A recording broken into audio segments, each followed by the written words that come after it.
So, picture this. You have a nation of over 200 million people, and you want to build a single, unified future. It's a huge task, right? Where do you even begin? Well, Pakistan is betting that the answer starts in the classroom. Today, we're going to dive into their really ambitious plan to create a single national curriculum, and it all kicks off with how they teach math to their youngest kids. And right from the start, you can see the stakes couldn't be higher. This quote is from the curriculum's own preface, and it uses the phrase educational apartheid.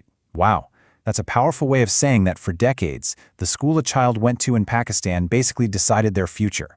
It created this massive inequity in opportunities, and that's the core problem this whole new curriculum is trying to solve. So what did this educational divide actually look like? Well, the authors of the curriculum say it was creating different mindsets, and that's a huge roadblock if you're trying to build a country that feels cohesive and strong. This right here is the heart of the issue. You see, in Pakistan, you had at least 4 totally parallel systems running at the same time. Public schools, super elite private schools, more affordable private schools, and then the madrasas, which teach millions of students. The thing is, they all followed completely different curriculum. This meant you had graduates with wildly different knowledge, different worldviews, those different mindsets we were just talking about. This slide really breaks it down perfectly. You had a problem, a messy system with different books, which led to different ways of thinking and ultimately really unequal chances in life.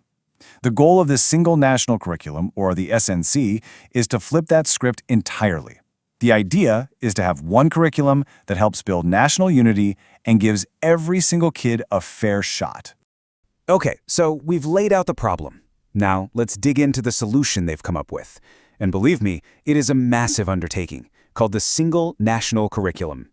You know, the name itself is such a powerful slogan. One nation, one curriculum. It's so much more than just a title for a document. It's really a rallying cry for the whole effort, trying to stitch a common educational thread through the entire country.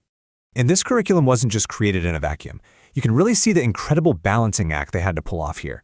On one hand, it's rooted in core national and religious values, teachings from the Quran and the vision of Pakistan's founders. But on the other hand, it's also looking outward, bringing in international standards like the UN's Sustainable Development Goals, and focusing on modern needs like 21st century skills and respect for diversity.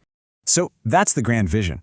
But how does all this talk about unity actually change what a first grader learns in math class?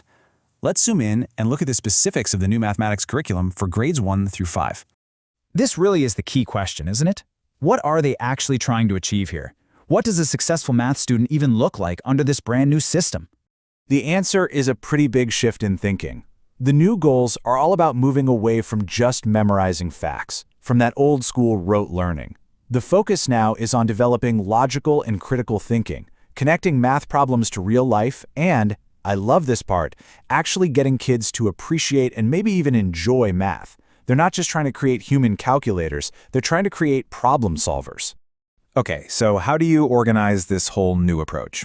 They use a key concept called strands. It's pretty simple. Just think of them as the main pillars that hold up the entire math education for these early grades. And here they are, those 4 pillars. The main content strands are numbers and operations, algebra, geometry and measurement, and data handling. But look at what connects them all at the bottom. Reasoning and logical thinking. That's the real game changer. It's not taught as a separate subject. It's a skill that's supposed to be woven into absolutely everything a student learns in math. Now, having these strands is great, but how do you make sure that what a student learns in 2nd grade actually builds on what they learned in 1st grade? That's where this idea of progression comes in. So, inside the curriculum document, there's this really cool tool called a progression grid. Honestly, the best way to think about it is as a roadmap. It shows you exactly how a single concept, like addition, starts out super simple in grade I and then gets more complex and sophisticated all the way to grade 5. Let's just take addition as a perfect example. See, in grade I, a kid is learning the absolute basics, adding 2 small numbers.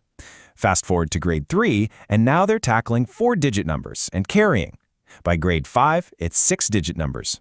But look closer. It's not just about bigger numbers. The real change is the shift from just using symbols to solving real-life number stories. It's this clear, logical staircase of learning. So here's a really crucial point. Creating this super detailed curriculum document, which is impressive, no doubt, is really just step 1. I mean, to actually unify an education system, you have to get this plan off the paper and into real classrooms. And this is how they plan to do it. These next steps are absolutely critical. First, you have to develop textbooks that actually follow this new philosophy. Then, you've got to create training programs to get every teacher in the country on the same page. And finally, you have to design a totally new way of testing to see if students are actually learning this new way of thinking.